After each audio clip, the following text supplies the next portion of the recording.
And just looking at some examples here, he would like to see the Department of Education dismantled if it does not act on his policies. He wants to increase deportations of illegal immigrants and take a firmer stand on transgender people. He also wants executions for drug dealers. I mean, how did you see this address, and what does it mean politically, not just for Republicans, but for the country? First of all, instead of speaking at CPAC, he should have volunteered himself for the January 6th committee, investigating the efforts that he undertook to prevent a peaceful transfer of presidential power.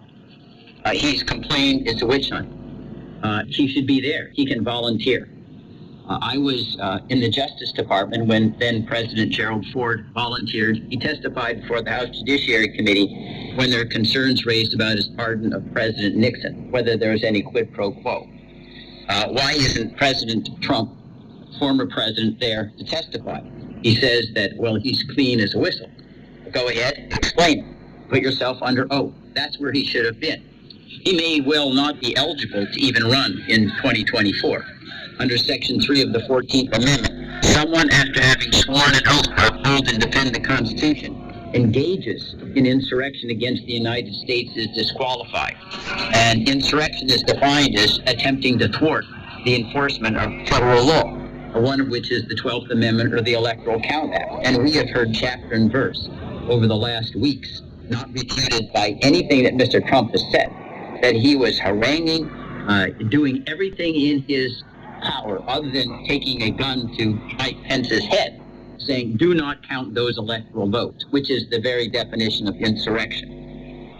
It's very unfortunate that we have Mr. Trump, whose signature as president was his infamous statement on July 23rd, 2019, quote, then I have Article 2, where I have the right to do anything I want as president. A throwback to King George III.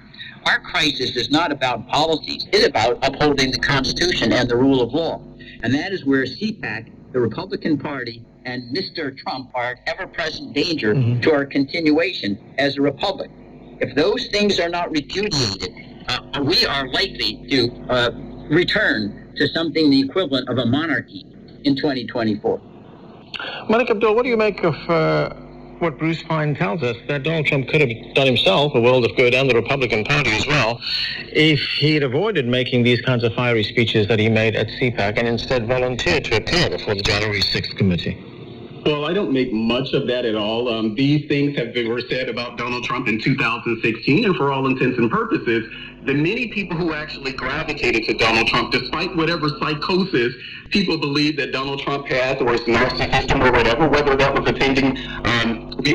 was Bill and Hillary Clinton attending his wedding, or him palling around with rappers, or Oprah Winfrey, or many of these other people. Donald Trump is the same person that he has been. I don't think these sort of ad hominem attacks actually work on Donald Trump. We've seen that as far as the January 6th commission. I actually thought that the commission itself was unnecessary simply because we know from the various reports, the actual bipartisan support, the bipartisan Senate intelligence support, we know from the Department of Homeland Security, we know from our Inspector General reports, many of the things that actually led to and recommendations that they gave so that these things won't happen again. There is a reason why, even under Joe Biden, our federal government has yet to prosecute anyone with a crime called insurrection. So I understand while it's a very sexy phrase for people to use, but our federal government has yet to prosecute or indict one single person for insurrection. But that is the catch-all phrase for what happened, which is very unfortunate, and we should condemn what happened on January 6th. Okay. But these sort of attacks on Donald Trump or anything like that, I mean, we've kind of been here before, not just with Donald Trump. These are the perceptions of any Republican, and I'm one who actually came to the party in 2016 when I was a Democrat. The things that are being said on the panel now, these are the things that were said not just about people like Donald Trump, but also Michael Steele, who's now on the other side of Donald Trump in the Republican Party. Heat is in proportion to the want of true knowledge. This is the heat.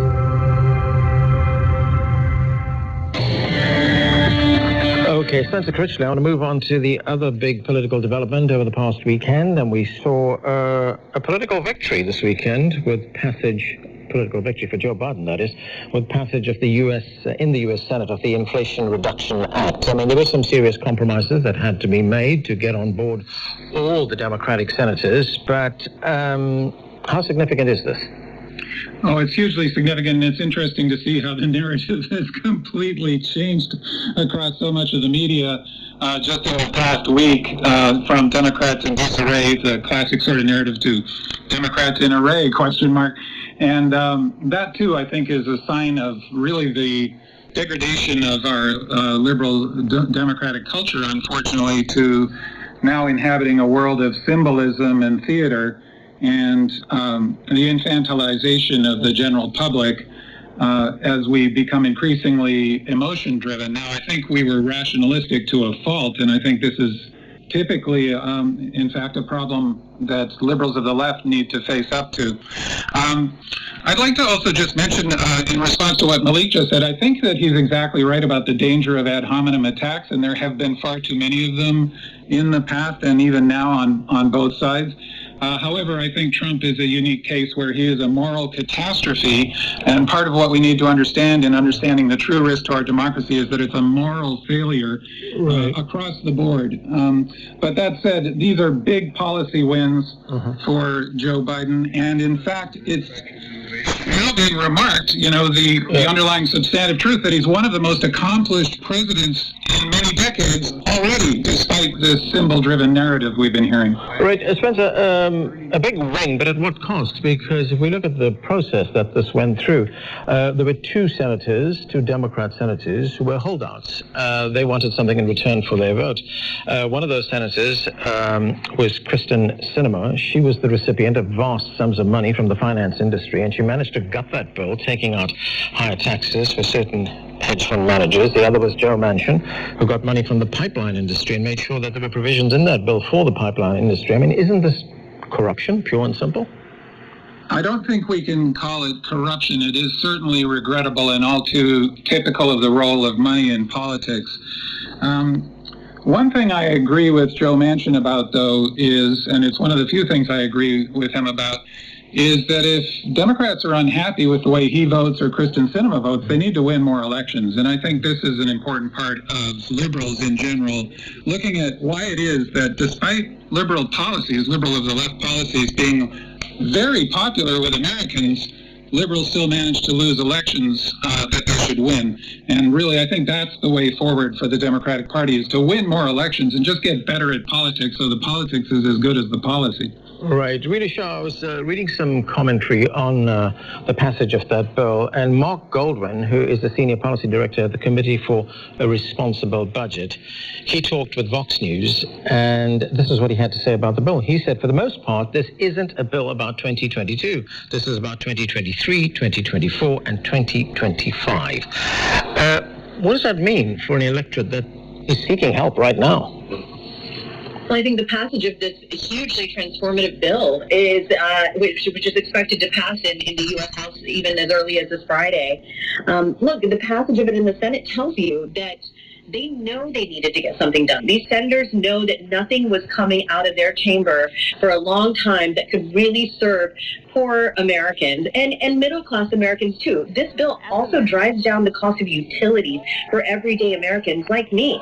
That gets me excited. I'm not a Democrat, but I can tell you, when I see my elected officials doing something about health care, doing something about inflation, doing something about climate change, which is one of the most existential threats of our time, and I'm a mother. I've got 3 children who are going to be on this earth, hopefully, after I'm long gone.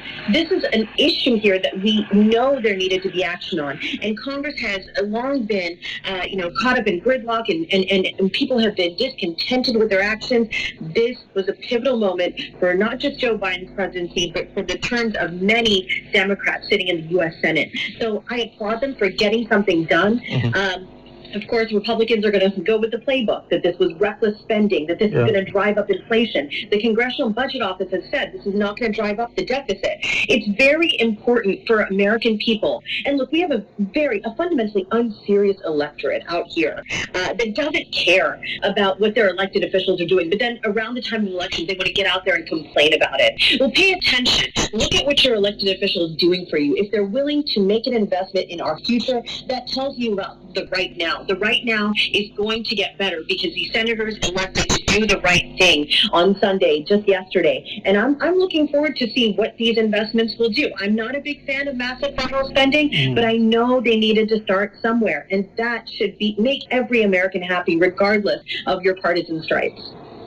Bruce Fein, as Rena just told us a moment ago, this will go to the House of Representatives, where it is expected to pass. It will become law very soon. But what are your thoughts on this? Is this irresponsible, reckless spending, or is this something at the right time for the American people?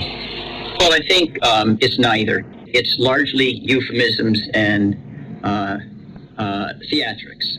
Remember, this is a bill that's supposed to have spending over 10 years of like $230 billion. That is a tiny fraction of the size of the U.S. economy. I mean, it's hardly a decimal point. You saw Inflation Reduction Act, right? It reminds me of Gerald Ford's With Inflation Now in 1975, which caused him to lose the election. There's nothing in the bill that addresses inflation whatsoever. So it's all cosmetics. And the Democrats are praising it as some kind of landmark bill. It will have virtually no impact, in my judgment, on the economy. And it will not result in, I believe, any great victories for the Democrats because it won't have any real-life impact on the voters. It's another example of beware of members of Congress who promise the world and put flowery language in a statute. Remember, this bill started out as Build Back America. Yeah. That was before inflation was a problem. So when inflation's a problem, they changed the title as though that really is going to change the impact.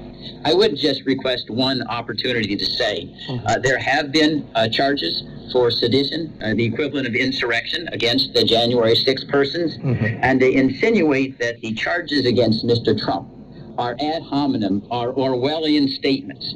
That's the statement I quoted is ad hominem. This is William Barr, his Attorney General, Pat Cipollone, his White House counsel. All of his Mike Pence is engaging in ad hominem attacks against Mr. Trump. His former cybersecurity chief saying the safest election ever. It is exactly that kind of divorce from reality that's a danger to the United States, and not accepting debate on the merits and simply living in a fantasy land that may cause us to collapse. All right, Rena, go ahead. If I could, I'm very skeptical of what's patched together in the U.S. Congress, but this bill is not just cosmetic. It is going to cap the price of insulin for many Americans who suffer from diabetes. It's going to lower prescription drug prices. I mean, this is stuff that should just be basic. This meets our basic needs. I come from the state of West Virginia. I was born and raised there and have strong family ties there today. I've known Senator Joe Manchin for almost 2 decades, so I've disagreed with him vehemently. I know he wanted to get this bill through the Inflation Reduction Act. Why? Because at its core, it can create jobs. He knows that, and he has to do that for his constituency in West Virginia, which relies on coal, fossil fuels. This bill helps our country transition away from fossil fuels and towards cleaner and renewable sources. That can mean jobs in new sectors for Americans in states like West Virginia. So it's not a small thing. This is not just window dressing. This has real-world impact, particularly for people in my home state of West Virginia. I have to end it there. We have run out of time, but thanks to all of you for being with us. Well, that's it for this edition of The Heat. I'm Arnold Naidu in Washington, D.C.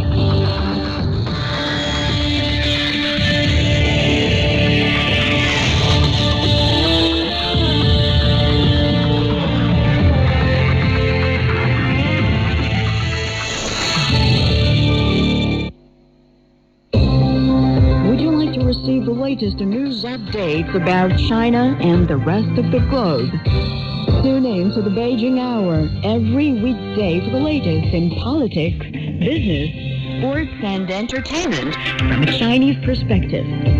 Subscribe to the Beijing Hour for free on Apple Podcasts, Spotify, Google Podcasts, Stitcher, or wherever you get your favorite podcasts. We all enter this world with a universal greeting. We then learn to speak. Bonjour, comment allez-vous? Hoy estoy muy contenta. Though our languages, cultures, and traditions may differ, we still share one thing in common. We have have hope for humanity and the world. Donated an additional German railway company Deutsche Director Bahn. of the International 26th United Nations Climate Hear the difference with CGTN Radio. Join our global network to connect with the world. CGTN Radio. Hear the difference. So learning Chinese, the most difficult thing. So I'm sort of tone deaf. I can't really hear them. I think the cultural mindset is the biggest complication for Grammar. Takeaway Chinese, where you can take some Chinese away and experience progress day by day. Online, on air, and on your phone. Take today wherever you go and stay ahead of what's changing our world. From politics and the economy to business and technology. Today covers regional and international issues that affect China and the world. Keep up to date with Today.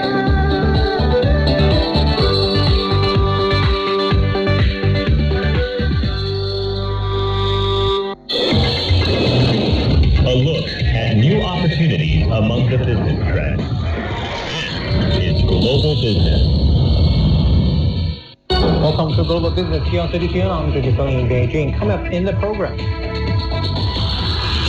Official data shows that China's small companies are still facing lingering pressure due to the pandemic, but the machinery industry is back on recovery path.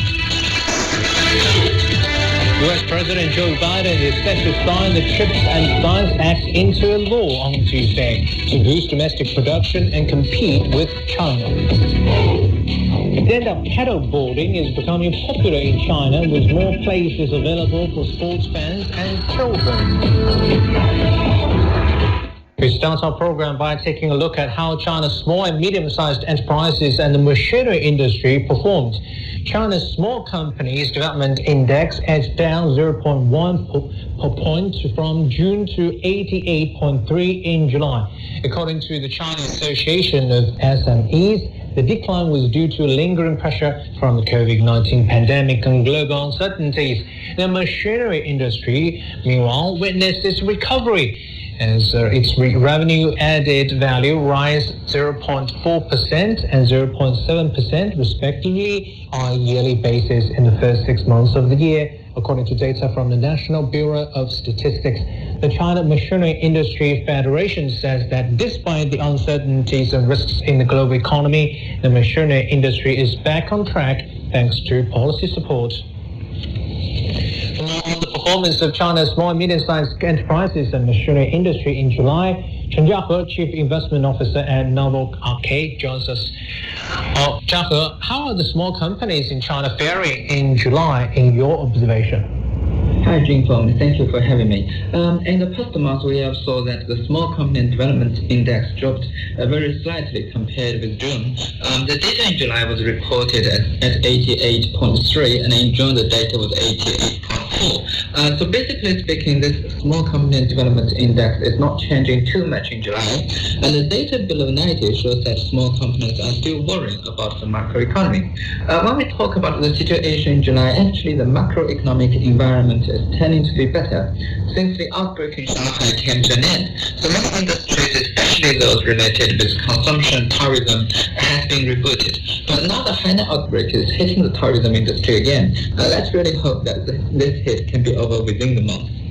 You just mentioned that many Chinese small companies are in the services industry, such as tourism, which is still feeling the lingering pressure from the pandemic. How should these small companies deal with the challenge?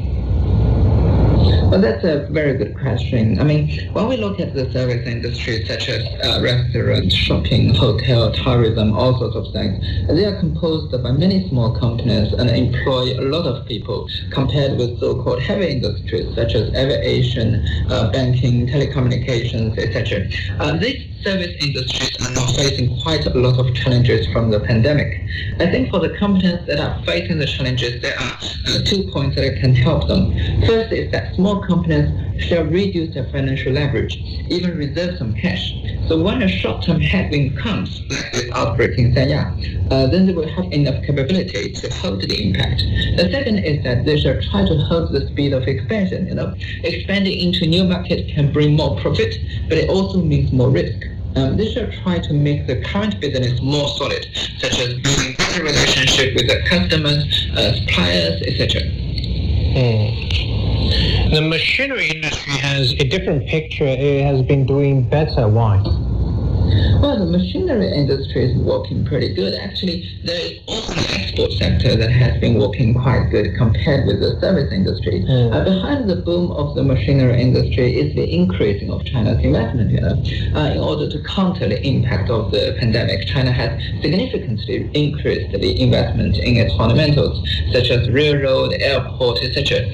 So the construction of these projects require a massive amount of machinery, which explains why this industry is performing good. Looking ahead, Jiahe, how will the economic environment be for the rest of the year for small companies? What kind of decisions should they make in operating or in the investment of their business? Should they expand now, anticipating a better environment, or should they stay cautious in dealing with their debt levels and maybe control their costs? Well, that really depends on which sector you're talking about, the small company is in. For small companies, the rest of the year can mean very differently to each sector. Let's have a look at least 4 sectors. For the long-distance tourism industry, the situation can still be under pressure. The Sanya outbreak this time is causing some people to cancel their long-distance traveling plans. For the local consumption sector, the life can be good or even better.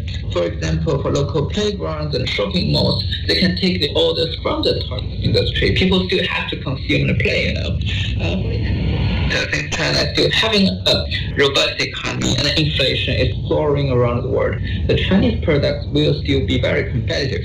Finally, for the companies in the investment sector, their life can be good since there has been a large scale of investment in China right now.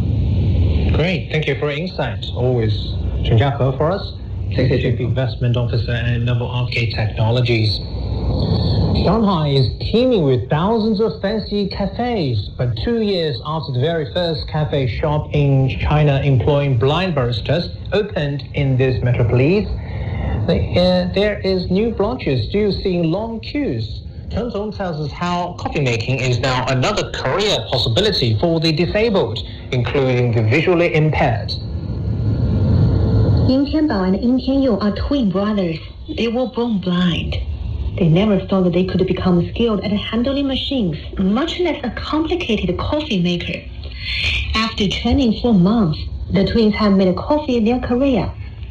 Using retrofitted coffee machines that enable the blind to use them, they are baristas at a popular cafe called Hini Chicho in Shanghai's Pudong New area. Ying Tianyou says coffee making opened up communication with his shy twin Tianbao. Most of my friends who are blind turn to massage therapy for jobs. More of them are doing customer service or audio post-production, but the job choices are still very limited. My brother Tianbao went to coffee training first. He's really shy and has never talked to me for 2 or 3 hours in more than 20 years except after his first coffee training. So I got curious and went to train too. Their coffee making moves may not be as smooth. The twin brothers can make 1 cup of Americano or latte within 2 minutes. They work at Hini Chicho's ninth branch in Shanghai, which opened in July. This new branch is giving out coffee for free as an opening promo. But coffee lovers won't hesitate to pay for the coffee later on. If I work nearby or have a date nearby, I would definitely come here. I'll definitely support them. I think this cup is more than just coffee, but with social values. I'm willing to pay for the cup. Hini Chicho is a coffee chain brand in Shanghai that first opened in 2020. It employs dozens of disabled persons as baristas. 3 are blind, and the others are hearing impaired. We want to help disabled persons get jobs or start their own businesses. We also urge other companies to focus on this special group and give them opportunities to be involved in society and find employment. Though Tianbao and Tianyou for now can only prepare simple coffee drinks, They're working hard to learn to make other drinks and even studying coffee art. It may take a longer time for them than other baristas, but they're determined. It's all about whether you can make this thing good or whether this is what you want to do. If the answer is yes, all the problems will not be problems at all. Shanghai has thousands of coffee shops, so this one might not look very special compared with other fancy ones in the city. But opening such coffee shop in the most crowded areas in Shanghai show that the blind baristas can make delicious coffee too. 陈彤 CGTN 上海。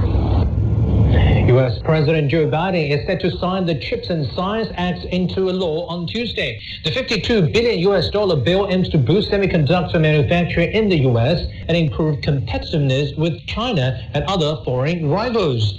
The U.S. has proposed to the three major chip manufacturers, South Korea, Japan and Taiwan, to form a partnership on semiconductors. That is to find a way to secure supplies for crucial components and maintain a lead over China. However, South Korean President Yoon Suk-yeol has sought to allay concerns over joining the U.S.-led chip alliance.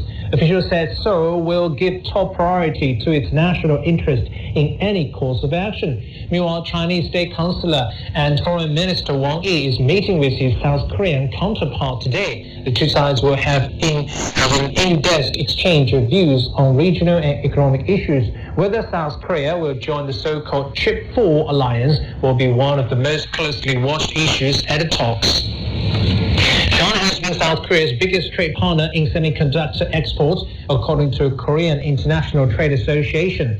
Data from the organization shows that South Korea exported memory chips worth $69 billion to China in 2021. China's foreign ministry says the country accounted for 60% of South Korea's chip export last year. Foreign Ministry spokesman Zhao Lijian says that global supply chain should be market-led and there should be no other external interferences.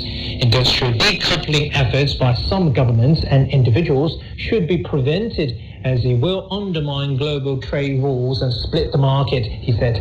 Measures are also necessary to further improve supply chain cooperation as will benefit the entire industry.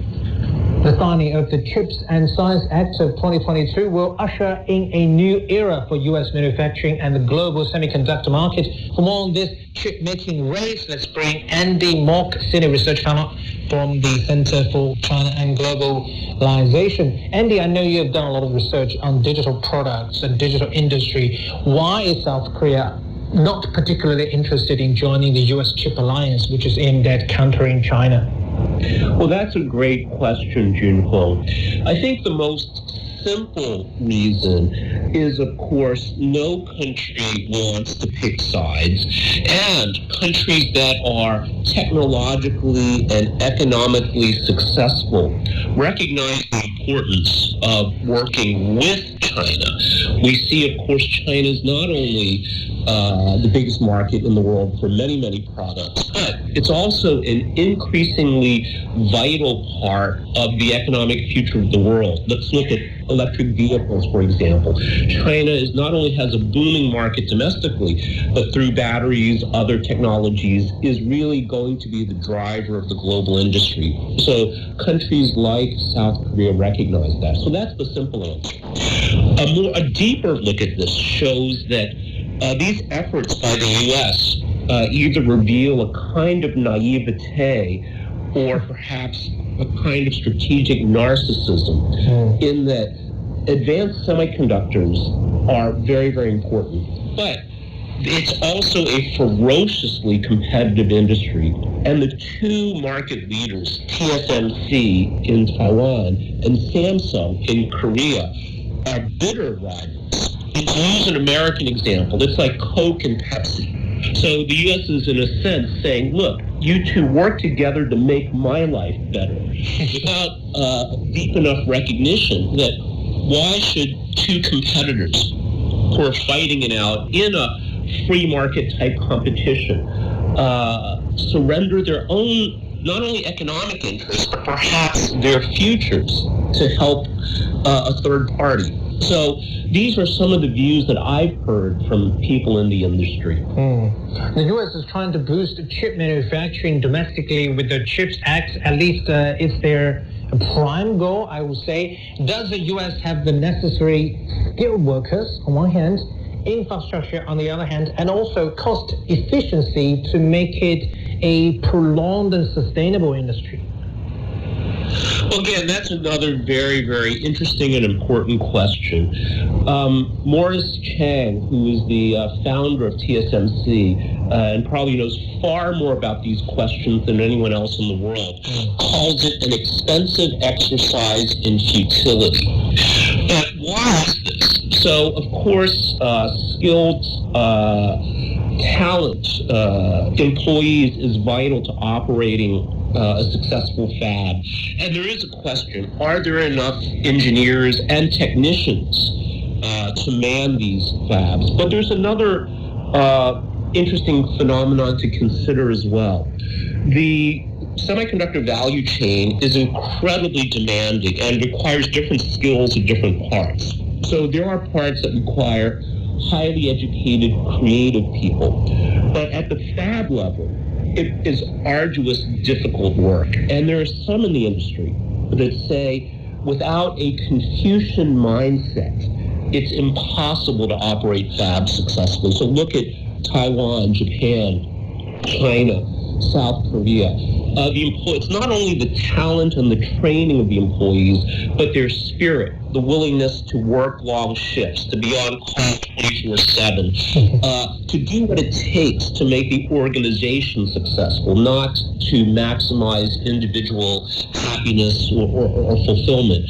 So there's a very important cultural question as well. So we don't know, but certainly I think the U.S. efforts to build redundancy into what is turning out to be a critical system for economic life for all of mankind is not a bad thing. But I think to politicize it and weaponize it really is both self-destructive and counterproductive for the entire world. Let's look at the money side. And the U.S. CHIPS Act promises $52 billion. It sounds a lot as subsidies and tax credit because it comes from the taxpayers' money from the United States government. But would it be enough to make chip makers decide to sacrifice their interest in China, which could be trillions of dollars? Yes. No, you're right, June. So one thing that business decision makers, investors will look at is the opportunity cost. So China's market is not only very, very big, but it's going to be even more attractive under policies like the National Unified Market that make it more efficient, easier, more profitable to grow in China. And again, China is becoming an increasingly vital base for the industries of the future. So the opportunity cost is very high. We also need to look at just the semiconductor industry too, that while $50 billion-ish sounds like a lot, building a single plant, a single foundry costs tens of billions of dollars, and it's only going to get more expensive. And the cost in the U.S. is much higher for various reasons, regulatory reasons. Construction tends to be slower in the U.S. Other challenges. So it really is a question mark, June. Great. Thank you for your insights. I think we will continue to talk about this sensitive issue as we look forward to more developments of this issue. Thank you so much, Andy Mock, for us, Research Fellow at Center for China and Globalization. Moving on to some other corporate news from around the world. Shares of chip maker NVIDIA plunged 6.3% on Monday as the company released preliminary revenue estimates showing a decline of 19% on a yearly basis in the second quarter this year, well below market expectations. Airbus said deliveries slowed last month due to a supply crunch, but the company confirmed the business will be boosted as it received a big order from China. And Nigerian President Muhammadu Buhari has given the green light for the acquisition of ExxonMobil's Nigeria unit by Seplat Energy at $1.28 billion.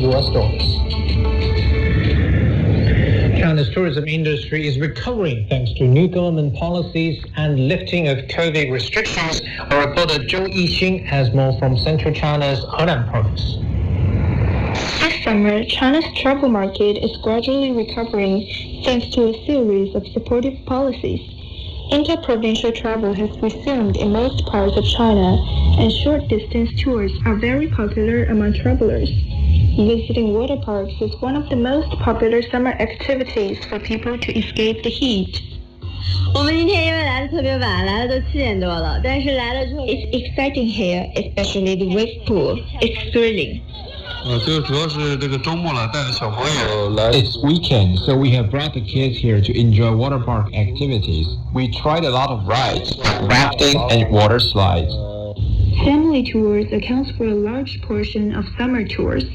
According to online travel company Ctrip, the number of parent-child air ticket bookings nationwide increased by 804% in July, compared with the previous month. It's clear that more people are looking to go camping now than before the pandemic. At this site, people spend their leisure times having picnics, firing up barbecues, enjoying open-air cinemas, and other activities. Camping was once a niche hobby for sporting enthusiasts in China, but today it has become an activity for everyone, especially for families. One of the key attractions is that it can be done outdoors and on the outskirts of cities. 我觉得露营是一种心态吧。 Going camping with families and friends is very nice. On weekdays, we sit in the office, and many of us are under a lot of pressure. When we go camping and enjoy nature, we get relaxed. The vitality of China's travel market sends the signal that the economy is gradually improving. According to Ctrip, the number of online hotel searches this year has reached 70% of last year's, and the interprovincial hotel bookings will exceed half of the total hotel bookings during summer. 周一星 CGTN 郑州河南 Province. With more people looking for cooler options to beat the summer heat during their holidays, it's normally the idle ski resorts that see an increasing number of footfalls. The crowds, the banter, and flurry of sports activities at these resorts are providing the major money spinners for ski resort owners, along with related consumption in sectors like food, entertainment, and leisure activities. Let's take a look at what activities and adventures some of the ski resorts near Beijing have drawn up to attract customers.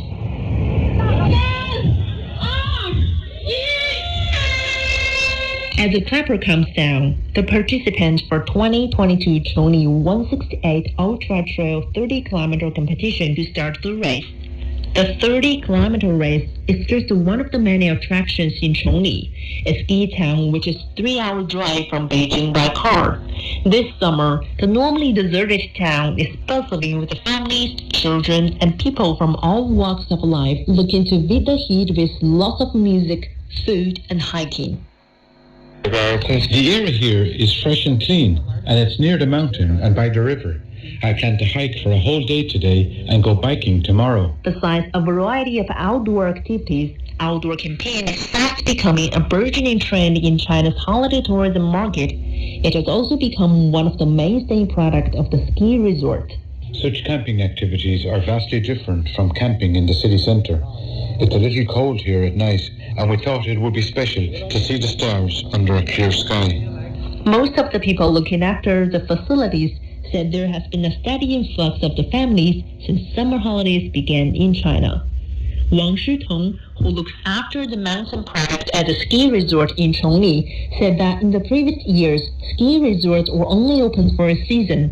As a result, most of the facilities remain idle for a long time, resulting in waste of resources. Ski resorts have been contemplating several options in the last few years on how to make money during the idle period. Many ski resorts have now started to expand the four-season operation mode. Flower appreciation tours in spring, beating the summer heat in summer, enjoying natural beauty in the autumn, and skiing operation in the winter are how resorts are planning out their activities. Now we continue with our special series, Building lives. Today we go to the Ethiopian plateau, also known as the roof of Africa. We see how a project with China has created the African Union Conference Center, transforming the Addis Ababa skyline. With architecture, represent world wonders of shared beauty and prosperity. With architecture, we tell the story of trust and friendship among people. Built by China State Construction, the AU Conference Center started construction in January 2009 and it was put into use in 2012. Although 10 years have passed, the scenes of construction are still fresh in the memory of the Ethiopian people. There was a very long rainy season in two of the rainy seasons, and this resulted in a shortage of work hours, and they had to compensate for this shortage by employing more workers and working sometimes 24 hours to bridge this gap. So honestly speaking, they did an amazing work in finishing this project in such a short time and in such high quality. Inside, the wall of art in the hall of the conference center draws the eyes of visitors. The sculpture named The Rising was specially made for the African Union. The relief background depicting the African prairie with all kinds of animals.